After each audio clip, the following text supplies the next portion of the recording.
down? I think he's done a great job. We've pretty much destroyed their military. They want to meet, and we're meeting. We'll see what happens. There's a chance we could make a deal. Without what we did, they wouldn't even be talking to us. They requested a meeting through their surrogates and directly. And we're meeting, and, good things can happen, I guess. Oil dropped very big today. Stock markets, as of about an hour ago, was like through the roof. But no, they requested a meeting. They would not have requested the meeting if we were doing poorly. The only reason they want to meet is because we've been hitting them very hard. Yeah. How much patience do you have left with the road, sir? I have plenty of time. Plenty of time. Their whole shoreline's wiped out. The strait is in very good shape. And we're talking right now. They wanted to talk. Their people said, please don't shoot last night, the night before, 2 nights. Don't do it. We're having good talks. So we'll see what happens. I think there's a good chance that something could happen.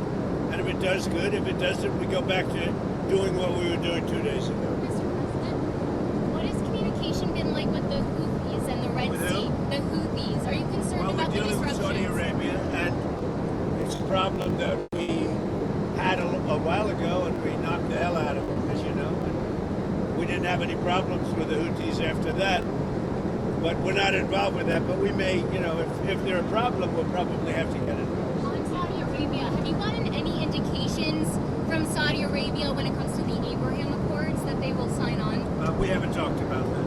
You put out a truth social. Are you concerned about depleted stockpiles if there is a broadening conflict in Iran? We have plenty.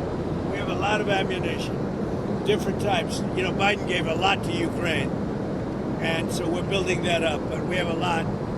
We have a lot of the mid-level stuff, too. I mean, more than we could ever use, no matter what. But we have a lot. I'd like to have more, to be honest. But so much was given to Ukraine by Biden. When I left, the cupboards were full. When I came here with Obama, he didn't buy ammunition. We had very little. And I got it built.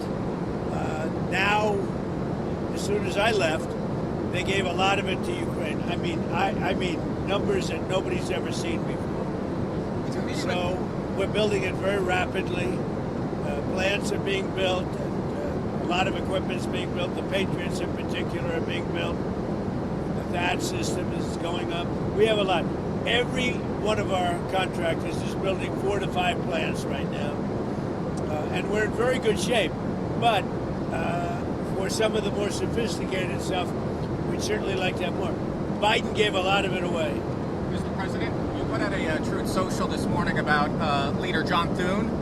What's your relationship like with the Senate Majority Leader? It's fine. He's got to get his job done. It's fun. I have a good relationship with John Thune. He's just got to get his job done. You got to get the Save America Act passed. Or better than that would be the filibuster. If you terminate the filibuster, everything happens. If you don't terminate the filibuster, only bad things will happen. If you don't terminate the filibuster, only bad things will happen. But you don't want to see him replaced as leader? I haven't even thought of it. With Prime Minister Netanyahu tomorrow, why did you ask? I'll meet him. Why did you ask for that meeting? And are you guys on the same page on Iran? Are you on the same page on Iran, you and Prime Minister Netanyahu? Close, yeah, pretty close. We have a little difference, but pretty close, yeah.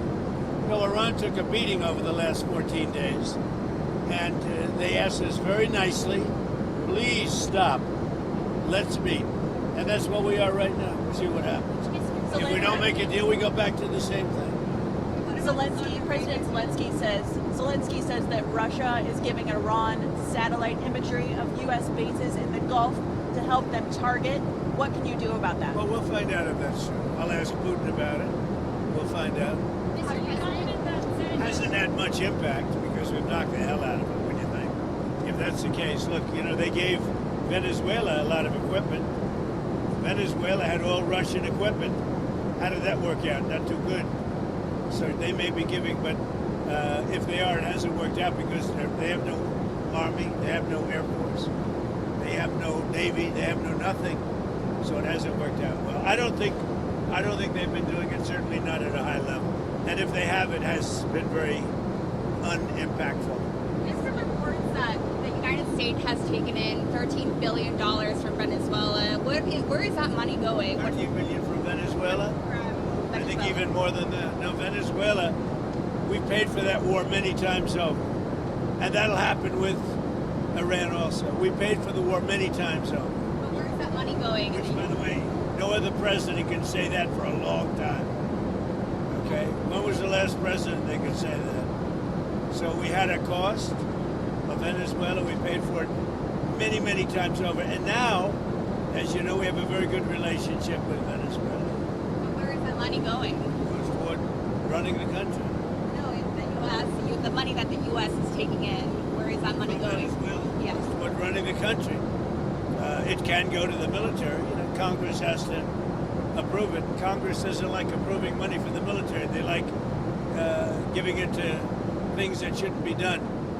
But we're taking in a lot of money, billions and billions of dollars from Venezuela. That'll happen with Iran too. With the Iranian assets, you've said that Iranian assets will be used to pay for damages to ships that are That's right. hit in the Strait of Hormuz. Would the U.S. pay shipping companies directly? No, we're going to use Iran's money to pay for the damage they did. In other words, the Iran money that we control will be used to pay for damages. Sound good? Not bad, right? He should be a report. Okay. Any other questions? On the Federal Reserve, the FOMC is meeting this week on By the way, Wednesday. we're going to Michigan. The car companies are doing better than they've ever done. Many, many plants are being built all over the United States. They'll be opening them over the next year. Toyota just agreed to come in, move its entire operation out of Mexico and into the United States. They'll be opening, I guess, the largest plant in the world, somebody said, but all because of tariffs and because of me. All because of Trump. So it's been pretty amazing, actually. The Federal Reserve is meeting this week. They've not hit the inflation target set. They've not hit the 2%. There are some bets. We had a very good inflation report the other day. Are you worried that they might? Costs are going down rapidly. Don't forget, I inherited these. I haven't been here very long. I inherited the worst inflation in history from Biden. But costs are going down rapidly, and as soon as the war is over, you're gonna see a big drop. Are you worried that the Fed's going to hike rates to counter inflation? I have a board, and Kevin's fantastic, but he's got a board, and the board members are very political, I would say. So we fight our way through the race because we're doing so well. But no, he's got a board. He wants to do the right thing. I know what he wants to do, but you need the consent of some people that have perhaps bad intentions. Rates should be lowered. This country could be at 8%, 9%, 10%, 12% GDP. That's what it should be. We have other countries that are paying less interest rates, and if it wasn't for us, they wouldn't even exist. It's ridiculous, and they call them elite. We have other countries, I don't want to really mention names of countries, but I could give you plenty, that they take money out of the U.S., and because of that, they get a lower interest rate than we do. And it shouldn't be that way. We should have the lowest interest rate in the world. I could take the money that these countries are making, put it into our portfolio, and we should have the lowest interest rate in the world, like it used to be 30 years ago. We always made the lowest rate. If you take a look at like Switzerland, where we have a $30 billion deficit, I could wipe out that deficit overnight. Overnight. That'd be money that would actually indirectly come to us. So we got a lot of interesting things going, but our country is the strongest we've ever been. It's the hottest country anywhere in the world. And frankly, we're being very nice to a lot of countries that would not survive without us. And you know who wouldn't survive without us? Israel. Bibi's coming, he'll tell you. If I didn't get involved and if I didn't blow up those essentially soon-to-be nuclear weapons, the dust, as I call it, Israel would have been terminated months ago and years ago if I didn't terminate the Obama horrible agreement. Prime Minister Netanyahu does disagree with you on the F-35s to Turkey. Are you going to tell Prime Minister Netanyahu opposes sending F-35s to Turkey? Are you going to tell him? Look, Turkey's been a great ally for me. I think he's done a very good job. Did a good job with Syria. He's a friend of mine, and nobody tells me what we should be selling and not. Turkey's been a tremendous ally for me. It was up to Turkey. Turkey's not a big fan of Israel. You know that, right? And not a big fan of Bibi. But he is. They've been great for me. Turkey has been great. Very powerful country, by the way. Tremendous military. Very big military. Very powerful military. Has a lot of great equipment. Does Netanyahu want you to strike a deal on Iran, or does he want you to keep attacking? Bibi has been great. I'm not going to say it. He was a wartime prime minister. We did very well together. And if you look at Iran now, they're 8% of what they were 4 months ago. They're 8% of what they were 4 months ago. So we'll see how this all comes out. Okay? On the Senate, on the SAVE Act, why do you want the U.S. Senate to stay in town? Shouldn't they be out across the country campaigning? What a stupid question. Shouldn't they be out and be campaigning, though? What a stupid question. For Jennifer to ask such a stupid, she's a smart person. I knew her all the way back in the Iowa days when she said Trump's going to win. And boy, was she right. So listen, why do I want? The SAVE Act has to be done. They shouldn't leave town.